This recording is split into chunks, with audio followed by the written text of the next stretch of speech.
Se você faz um job hopping muito constante e que você não consegue fazer um crescimento orgânico da carreira, obviamente você talvez não vai conseguir construir uma NetGlobe, talvez não vai conseguir ser um diretor de TI ou um superintendente. Então você tem que apostar um pouquinho mais. Haverão dificuldades. Quantas vezes você não sentou na sua mesa e falou, vai dar? Vai dar? Vai ter que dar.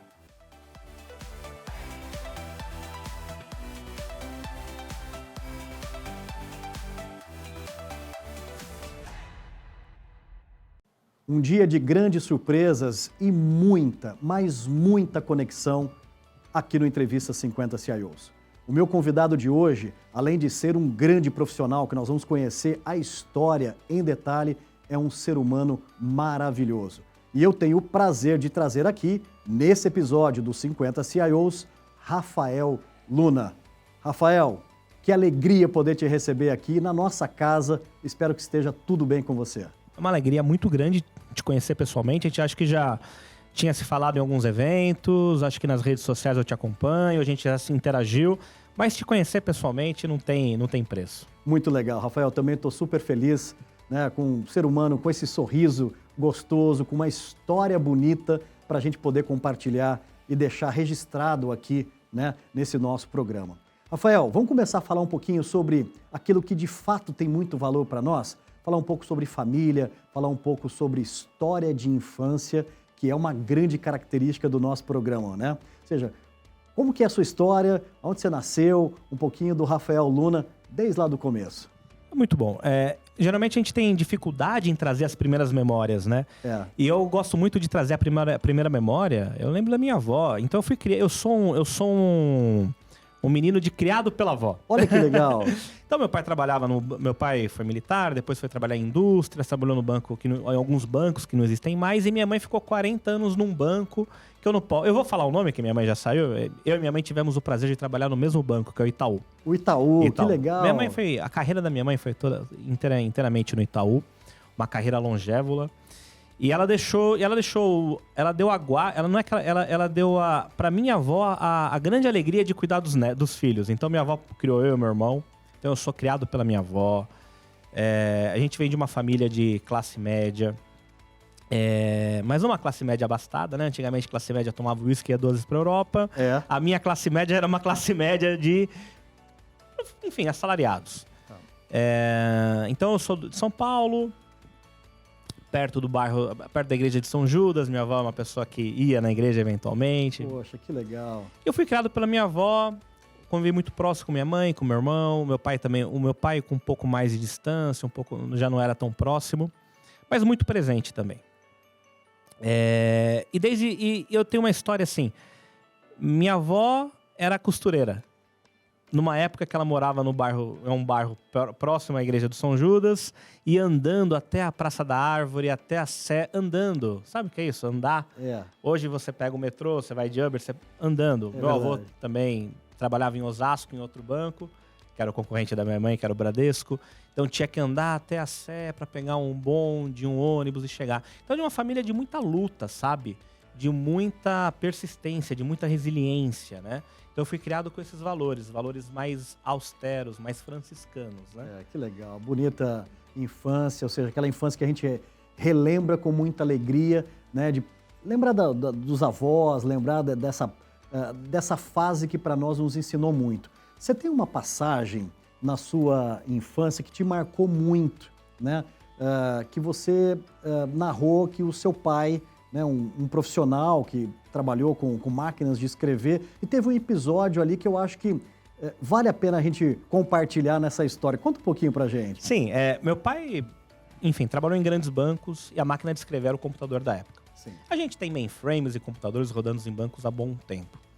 Mas para o usuário final, o que nós tínhamos? Máquinas de escrever, calculadoras. Então, nesse contexto que o meu pai, seu Ailton, se encaixa, né? E eu vejo meu pai tendo uma juventude, eu vejo meu pai adulto, com a família, tendo bastante recurso, e de repente a máquina de escrever vai tendo o declínio, né? Vem vindo o computador e a máquina de escrever vai descendo, decaindo. Então eu vejo meu pai, quando eu olho meu pai tá com a mala na mão, pegando o metrô no centro da cidade, buscando trabalho para acertar computador, sabe? Então um homem que veio Meu pai foi dragão da independência, foi um homem forte, vívido, né? E aquela situação me marcou muito. Eu vi essa transição, esse fade out de transição. E aquilo me trouxe caiu ali um ponto de intersecção na minha vida. Cara, olha que coisa forte, né? Meu pai tá aqui fazendo com todo esse esforço para manter a profissão viva. Então isso foi muito forte para mim, né? Legal. Rafael, vamos falar um pouquinho agora sobre as inspirações que você teve ainda na infância, né? Ou seja, como que foi o início de você começar a gostar dessas coisas mais futurísticas, né? Um pouco que nos aproxima agora da TI. Você comentou de uma passagem, né, de um amigo muito querido, né, que você, às tardes, todos os dias à tarde, ou seja, ia lá para poder brincar, para poder começar, né, a trabalhar essa questão dos games, e ali começou um pouco do sonho, né, da tecnologia. Como que foi isso? Isso é a gente estava conversando antes, né? Para quem não sabe, a gente conversa um pouquinho antes, e você falou, me emocionou um pouco lembrar isso. Morava com minha avó, com minha mãe e meu irmão. E a gente não tinha computador. Então, eu assistia televisão, via o computador, via videogame, a gente até eventualmente tinha alguns acessos, mas eu não tinha isso. Na escola que eu estudava, tinha uma pessoa, tenho contato até hoje, o Raoni, um sensacional. Agora ele tá em Amparo, numa fazenda, tá levando uma vida muito mais tranquila do que a minha. Tá certo. Tá muito mais feliz, eu acho. E ele falou, cara, eu tenho um computador em casa. Eu falei, computador? Nunca tinha posto a mão no computador. Minha mãe não tinha colocado a mão no computador ainda. Trabalhava no Itaú, trabalhava num grande banco. Então toda tarde eu saía da minha avó, atravessava ali a Avenida Jabaquara, ia na casa dele. E a gente ficava a tarde inteira. No começo a gente até olhava, a gente jogava um pouquinho, mas era um TK-3000. E um TK-3000, pra quem não sabe, eu não sei se você vai lembrar disso. Eu lembro pouco. TK-3000, se apertava ligava uma chave, 80 segundos pra ligar, você colocava um disquete 5x2, lembra daquele disquete? Sim, grandão. Sistema operacional, e depois você colocava o programa que você queria rodar. Não se falava em sistema, se falava em programa. Então, jogava alguns jogos mais rudimentares, mais simples, mas eu adorava editor de texto, adorava linha de comando. Então, isso foi fomentando em mim essa vontade de trabalhar com tecnologia. Engraçado que antes de ter contato com ele, eu queria ser qualquer outra coisa. Advogado, arquiteto. Quando eu era criança, eu queria ser pedreiro. Eu adorava obra, adoro obra, mas... quando eu tenho contato com aquele computador, a primeira vez que eu coloco a mão num teclado, aquilo mudou minha vida. Rafael, falando um pouco então desse momento que se desperta, você começa a se encantar pelas possibilidades com o computador, e aí vem aquele momento de você começar a dar passos importantes, momento dos cursos, momento do curso técnico, faculdade, ou seja, começar a se qualificar ainda mais. Como que você buscou, como que você se preparou, né, para iniciar a sua jornada profissional? Interessante, acho que a gente não conversou sobre isso, eu acho que eu nunca contei pra ninguém. Quando eu vou na casa desse meu amigo mexer no computador, ele tava em inglês e eu não entendia nada de inglês. Eu sabia o quê? Eu sabia falar as palavras básicas, show, McDonald's, burger, mas eu não sabia falar. Então, peguei na mão da minha mãe e falei, mãe, preciso aprender inglês. Então a gente foi num curso simples, nada de um curso muito famoso, nada. Perto de casa, comecei a estudar inglês, 14 anos. Então eu fui aprender inglês muito tarde, né? Hoje minha filha com 9 anos é quase bilíngue. Então, comecei a estudar inglês. Quando eu tinha mais ou menos 16 anos, eu comecei os cursos e terminei um pouco mais cedo que o normal. 16 anos eu entro na escola técnica de processamento de dados. Processamento de dados. 3 aninhos. Clipper, DB2... DBase, um pouquinho de Basic, um pouquinho de Visual Basic. Acabando o curso, eu não sei por que eu me inscrevo na USP, no Mackenzie, no curso de Direito. Era o sonho do meu pai. É mesmo? E eu lembro como se fosse hoje, eu tava na fila do mercado, a gente tá na fila do caixa, eu falo, pai, eu não vou fazer Direito. Eu já tinha feito as provas, eu falei, pai, não vai dar. E aí eu entrei num curso, muito repentinamente. Então eu escolhi um curso que ficava próximo do metrô, que eu pudesse ir de manhã, e eu fiz bacharelado de computação. Então eu fiz ciências de computação 4 aninhos, namorei uma calculadora HP 48G por 2 anos. Muito cálculo, muita matemática. Então a gente hoje tem cursos mais avançados. Eu acho que a gente tem cursos mais propícios à prática da computação. É verdade. Mas há 20 anos atrás era uma coisa mais engenharia, né? Matemática, enfim. E aí eu termino o bacharelado em computação e aí eu entendo que tecnicamente talvez eu tivesse tranquilo em relação a fazer compilador, mexer em C, bancos de dados. Ainda era uma época que não se tinha, por exemplo, matérias de cybersecurity, que hoje é fundamental. Se você entrar numa escola que não te ensine cybersecurity, você não fez um curso de TI. É verdade. E aí depois minha formação eu ampliei. Jobs falava que foi fundamental para ele e na faculdade, não foi o curso principal, mas as aulas de design de caligrafia, que foi onde ele fez os fontes do Apple. Tá. Então eu fui fazer. Minha primeira pós-graduação foi em dinâmica organizacional, então em psiquiatria. Olha só que legal. Espetacular. É importante. É importante você saber aplicar, entender se a pessoa está no momento bom ou ruim. Enfim, isso para mim foi um dos melhores cursos. Depois eu fiz gestão de projetos, que era natural, Getúlio Vargas, com Sabag, que você deve conhecer, enfim, um grande professor. Fiz Mackenzie, que eu acho que todo mundo tem que fazer Mackenzie um dia na vida, governança, porque eu estava começando a galgar cargos de liderança, então governança fazia sentido. Então SOX, entender um pouquinho disso foi importante. Fiz Fundação Dom Cabral com o Hugo Braga, que é um querido amigo, né? o mestre. O Hugo Braga agora está conselheiro de diversas empresas. E agora, recentemente, atualmente, né, depois da Fundação Dom Cabral, eu estou fazendo USP. Eu estou realizando um sonho de infância. Uau, que legal! Fazendo um mestrado na USP, assim, espetacular. Lifelong learning. Lifelong learning, é importante. Fantástico. É importante. Rafael Luna, quem olha o Rafael Luna hoje, né, esse profissional super bem sucedido, um ser humano maravilhoso, né, imagina que a gente nasceu, né, já sabendo tudo, ou num berço, né, que já nos levou para onde nós estamos hoje. Mas eu tenho certeza que o início da sua carreira foi aquela carreira difícil, né, de começar de baixo, né, ou seja, estagiando, começando nos cargos mais rudimentares, né? Lembrando um pouco dessa época, como que foi um pouco dessa sua trajetória até os tempos de hoje, como que foi o começo e o meio de tudo isso? Para começar a trabalhar, eu acho que isso é fundamental. O primeiro emprego, ele define você, né?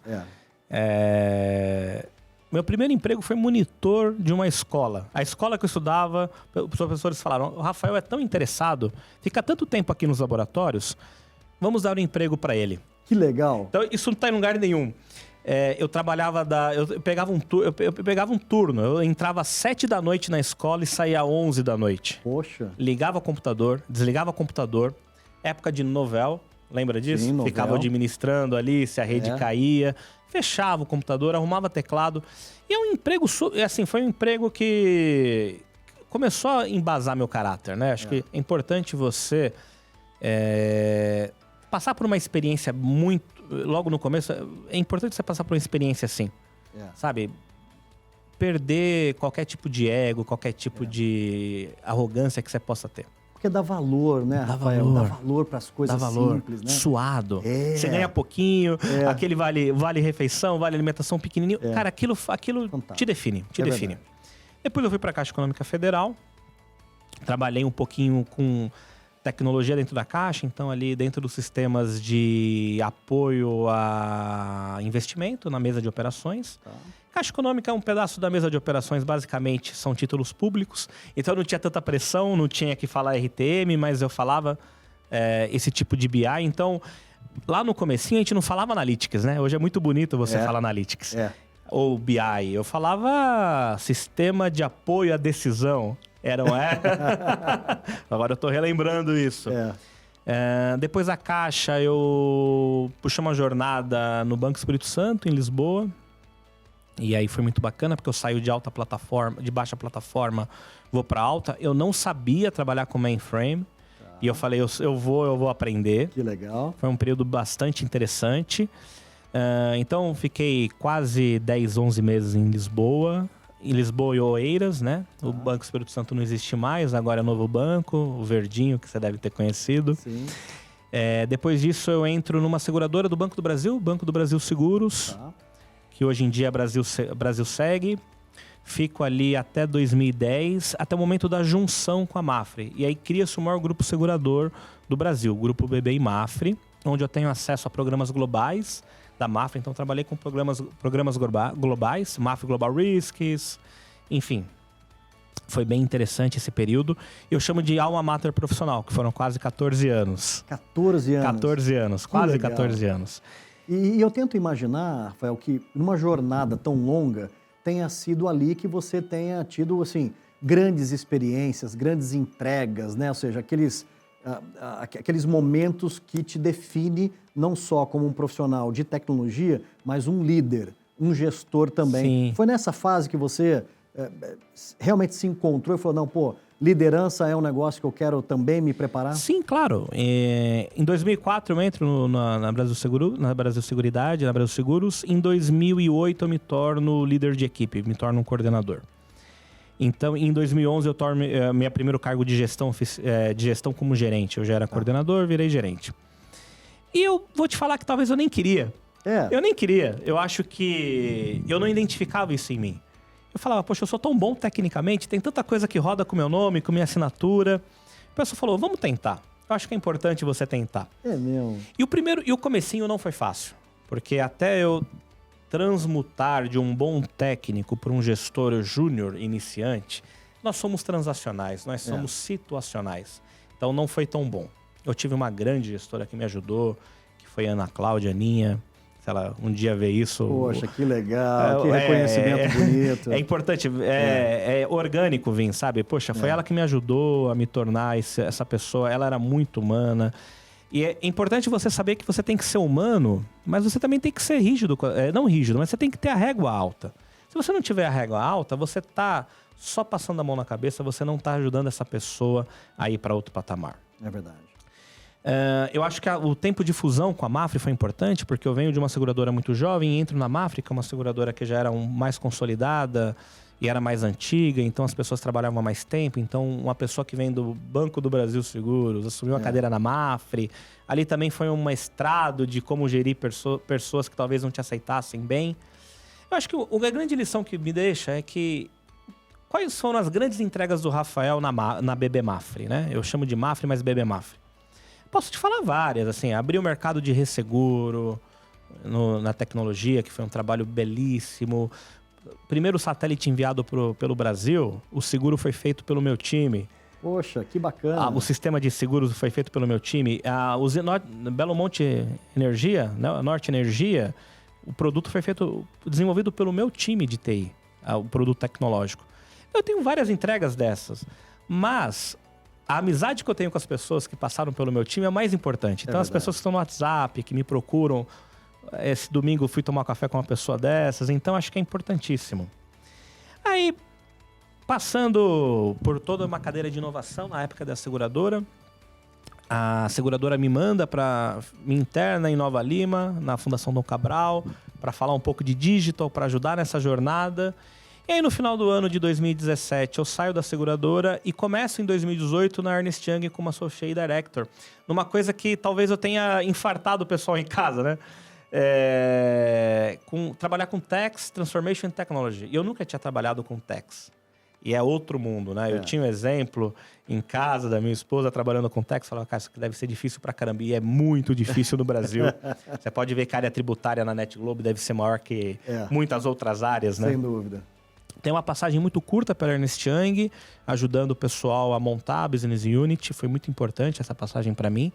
Porque você fala com um cara que... Ernst Young, você fala com um cara que tá na Ucrânia arrumando seu computador. O PMO global tá em Dublin. E é assim, você tem uma vivência global. E aí eu realizo um grande sonho meu e da minha mãe de trabalhar no Itaú. Eu falo da minha mãe, porque minha mãe colocou meu irmão para trabalhar no Itaú e eu não consegui na época. Meu caminho foi outro. Eu nunca parei de tentar entrar no Itaú por uma época.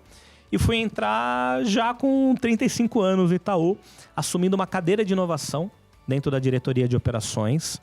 Depois disso, eu fui trabalhar com... Aí eu fiz de tudo um pouco no Itaú. Suporte mainframe, SOC, NOC, Pix, o que você pode imaginar. Que legal. Eu tava no dia que deu o primeiro problema no Pix na Caixa Econômica Federal, a gente achava que era no Itaú e a Caixa que não tava recebendo o Pix.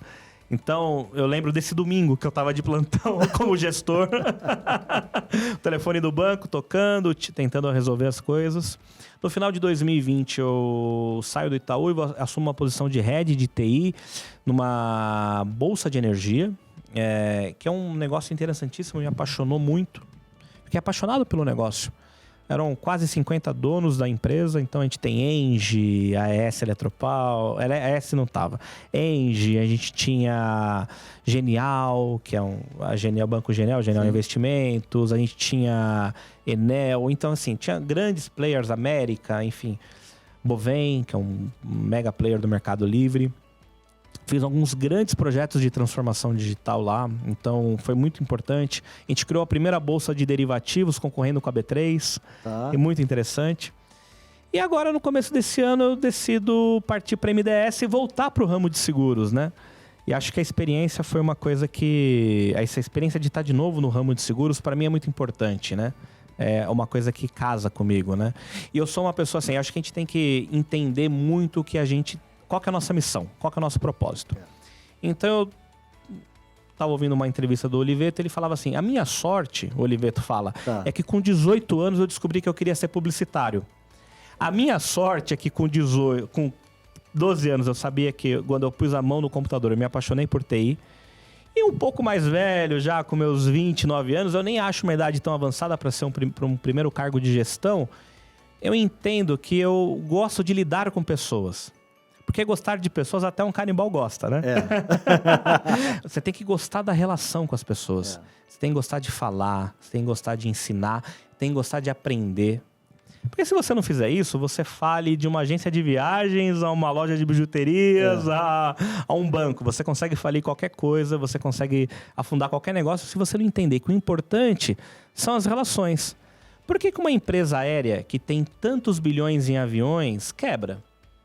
Vamos pensar, a Varig tinha quantos aviões? Cada avião custa 200, 300 milhões de dólares. Mas o que importa são as pessoas. É verdade. Você não entrega nada, você entrega através das pessoas. Então, Renato, hoje eu venho aqui na sua empresa, achei maravilhoso. As pessoas são gentis, as pessoas são comprometidas. Então, eu vi todo mundo aqui numa sexta-feira trabalhando. E eu pensei, o que o Renato está entregando não são soluções, ele está entregando pessoas. E as pessoas entregam soluções. Novas estratégias, mais inovação, tecnologia e muita qualidade. A unidade NetGlobe Workplace Collab contempla soluções para tornar o escritório mais prático e colaborativo. Independentemente da área, nossa missão é sempre conectar as pessoas através da tecnologia e transformar experiências. E aí, vamos construir o futuro juntos? Estava exatamente querendo abordar isso e você já entrou porque isso está intrínseco em você. Porque assim, me chama muita a atenção quando você diz que um grande aprendizado, né, foi que a gente não entrega projetos, a gente não entrega TI por TI. A gente, na verdade, está entregando para as pessoas e com as pessoas isso, né? Queria explorar um pouco isso com você, Rafael. A gente adora TI está no nosso DNA, né? A gente é apaixonado. E quando foi aquele momento que você viu que, assim, cara, TI só faz sentido, né, se de fato ela estiver ajudando as pessoas a viverem melhor, né, a fazerem coisas importantes melhor? Qual foi esse momento da chave que você conectou essas duas coisas? Olha, eu acho que essa epifania que você está falando, ela aconteceu de forma gradual na minha vida. Acho que a primeira epifania, acho que eu tive disso, talvez na Caixa. Acho que foi uma experiência muito importante. Eu tive alguns bons gestores que falavam, a gente não está trabalhando aqui para entregar um relatório. Isso aqui é o fundo de garantia das pessoas que a gente está... Exato. Então, eu acho que isso vira uma chave. Trabalha o propósito primeiro, né? Você não está trabalhando num banco só porque está trabalhando num banco. Quando a pessoa vai num caixa eletrônico e tem o dinheiro, quando a pessoa precisa de um empréstimo, ela consegue. O setor de seguros é apaixonante. Quando você tem um problema com o carro e você não tem que tirar da sua renda mensal porque você tem um seguro. Quando, infelizmente, a gente perde uma pessoa querida e tem uma indenização que ajuda a gente a seguir em frente, né? Quando uma pessoa é um pai de família, uma mãe de família, ou alguma pessoa importante para a renda e a gente consegue indenizar essa pessoa e ajuda essa pessoa a seguir em frente. Quando uma criança, um adolescente consegue se continuar estudando porque alguém foi lá e um pai, a mãe, um avô, um tio fez um seguro que pudesse proporcionar isso, isso é maravilhoso.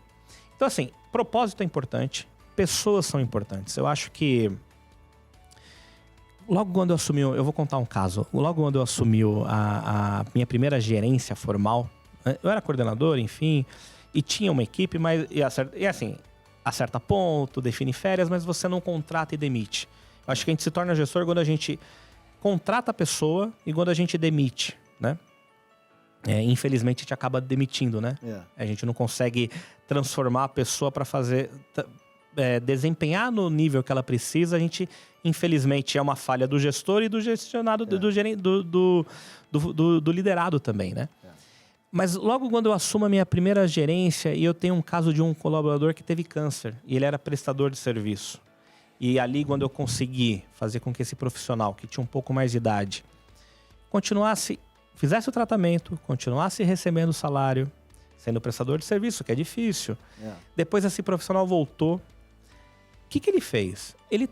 Eu não queria, mas ele trabalhou as horas que ele ficou parado. Então, em 3 meses, ele trabalhou mais 3.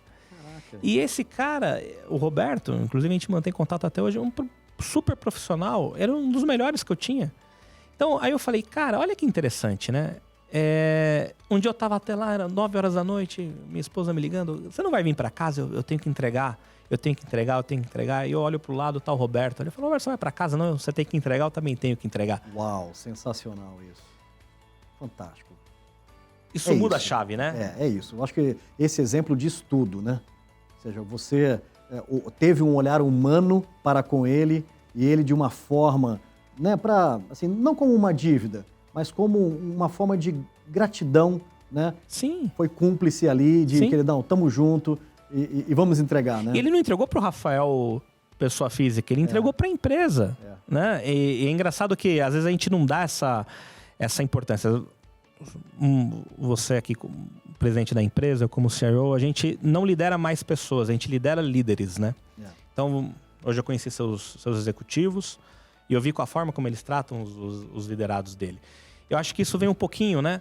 A gente não tem... a gente não tá mais no contato do dia a dia ali, do cara que tá mexendo num Active Directory, do cara que tá criando uma linha de programação, de alguém que tá sustentando, alguém que tá trocando um computador na mesa de uma pessoa.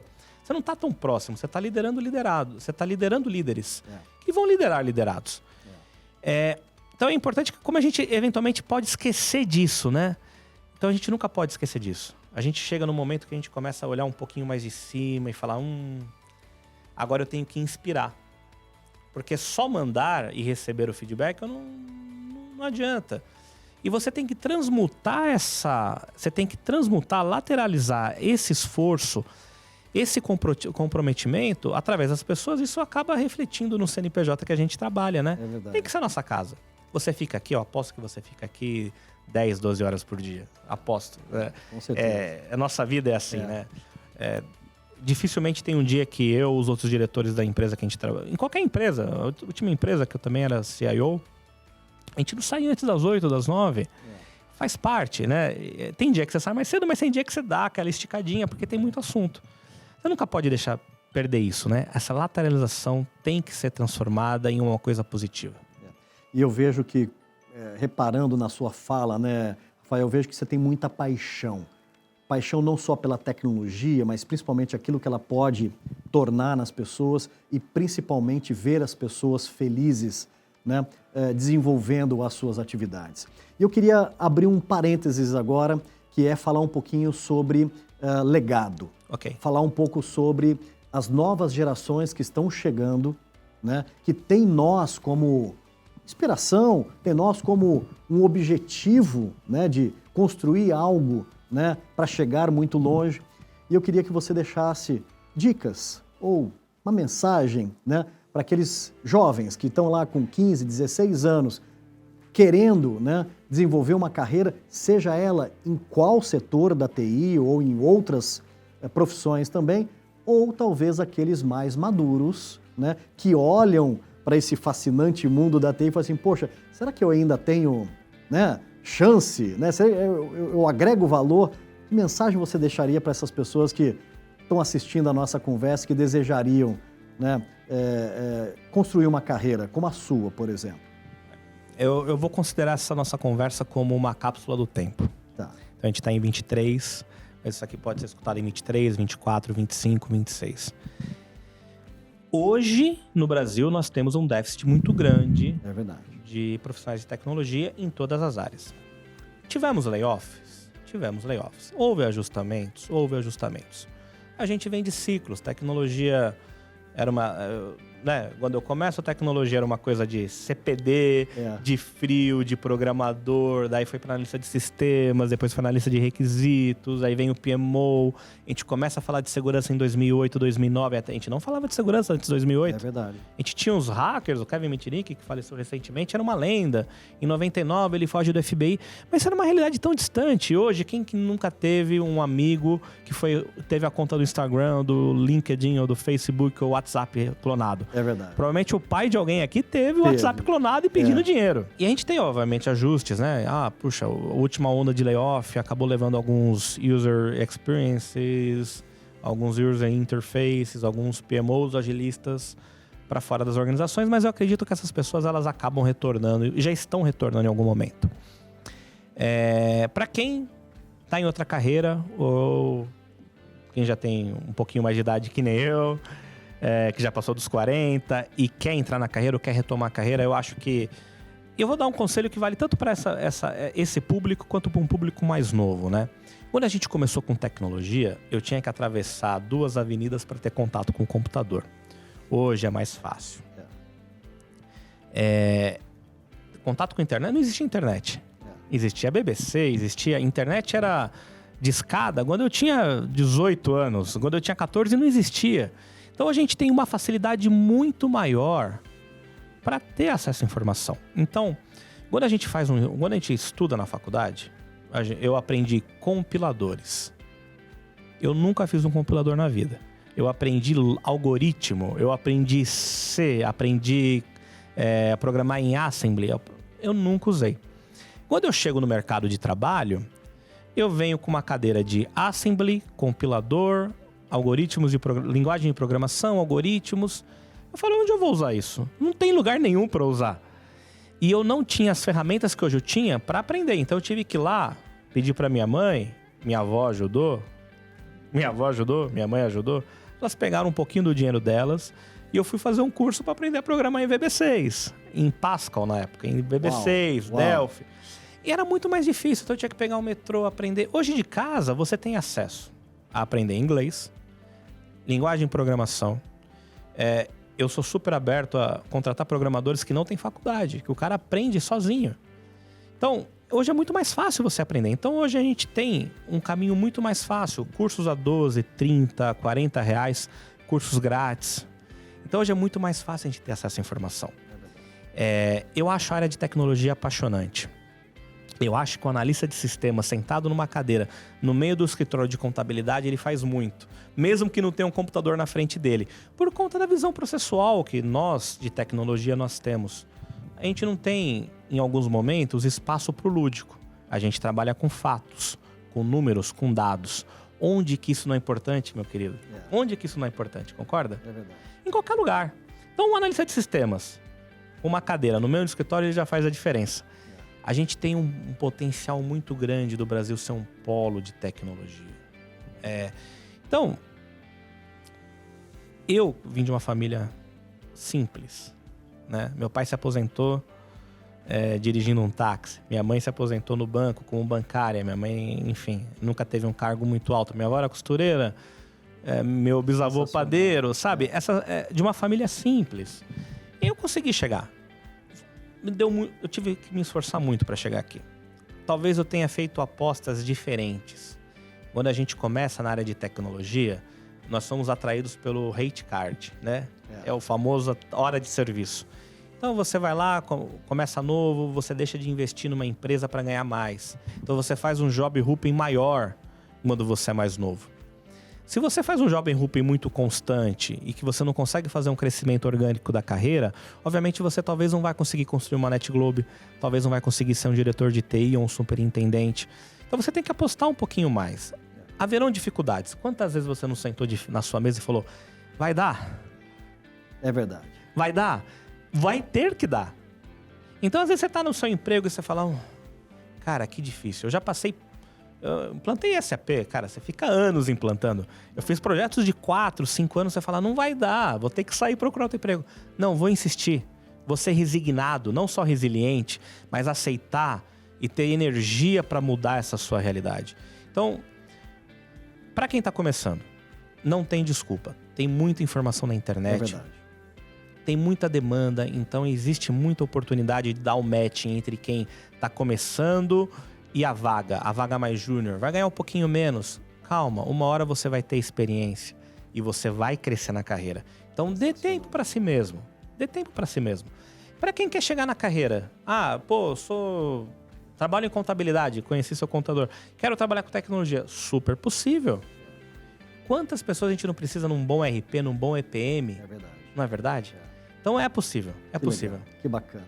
Você sabe, Rafael, conhecendo agora mais a sua trajetória profissional, você veio de uma família que os seus pais, os seus avós não tinham uma graduação, uma universidade. Eu sou o primeiro formado na família. Então, e eu queria falar sobre isso. Você não é só formado em uma. Você fez o seu MBA, depois você fez Dom Cabral, você está fazendo o seu mestrado, ou seja, muito mais longe do que se imaginava, né? Ou seja, e aí eu queria refletir um pouco com você, né, sobre aquela frase tão famosa, né? Se você quer ir rápido, vai sozinho. Se você quer ir muito longe de forma consistente, vá junto com pessoas.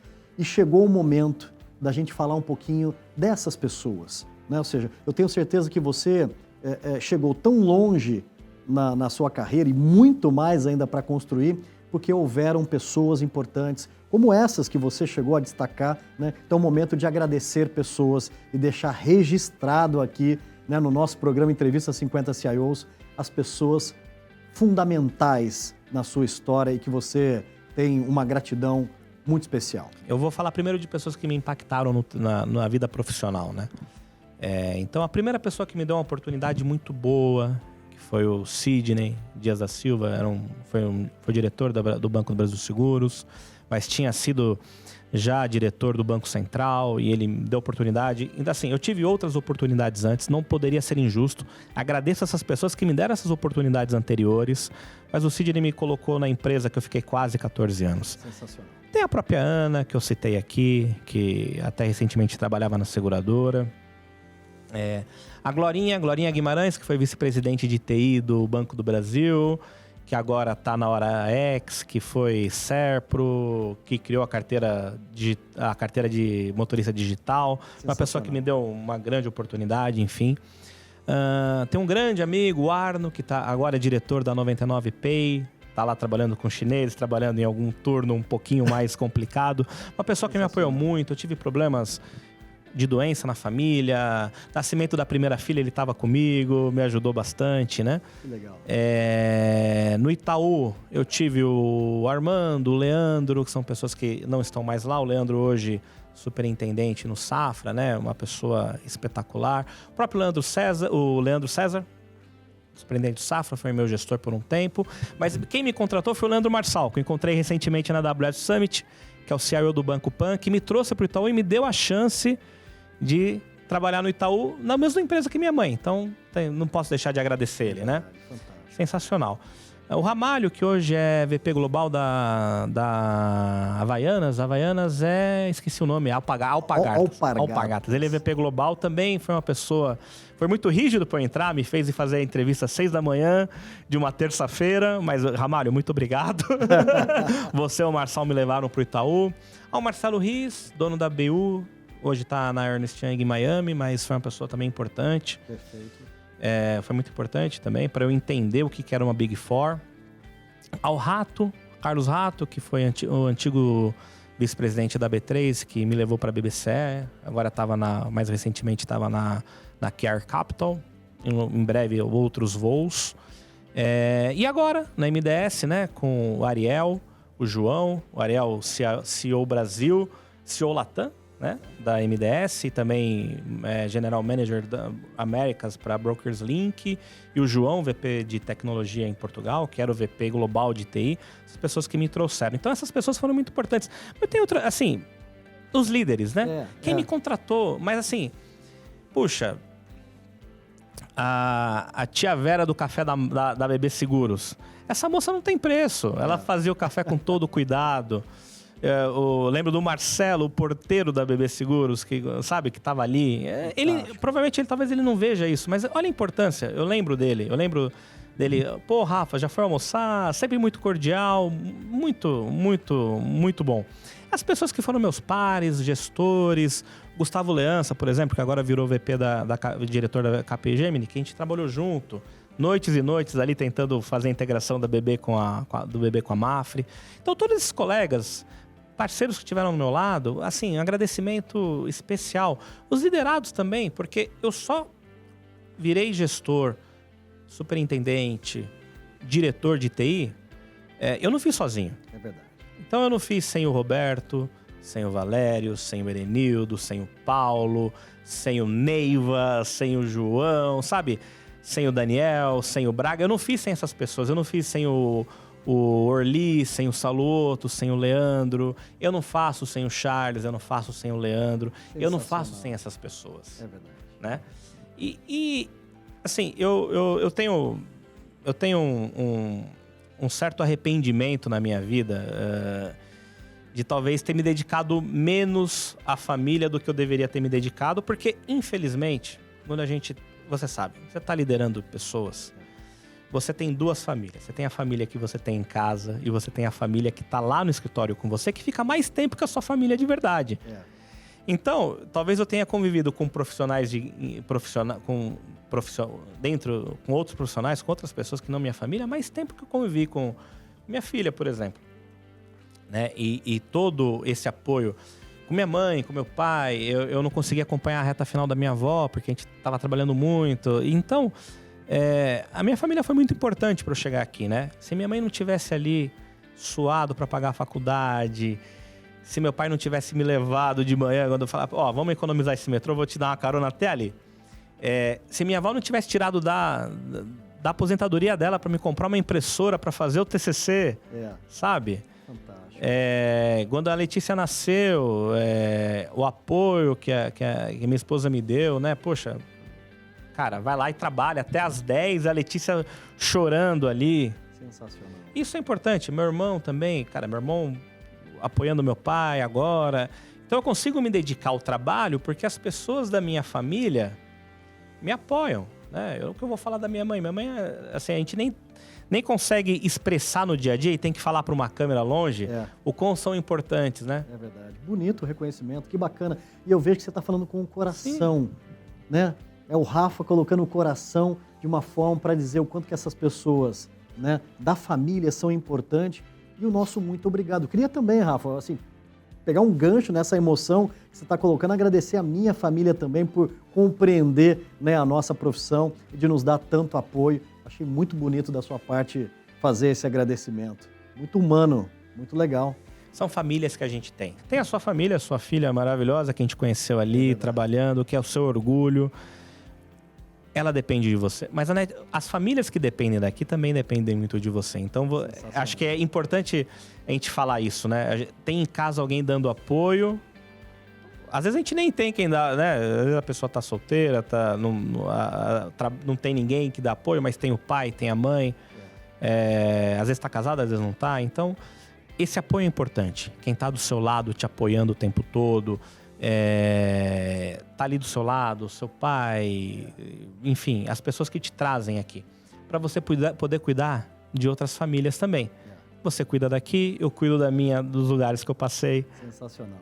Rafael Luna, que bate-papo gostoso, fluiu de uma forma super legal e eu queria muito te parabenizar pela pessoa que você é, por esse carisma, por essa empatia que você imprime, né, em tudo. Eu pude vivenciar nesse dia aqui o quanto, né, você tem isso, né, eu tenho certeza que essa forma de você lidar com pessoas, né, vai te levar muito longe nas suas relações, tanto profissional quanto pessoal, muito legal.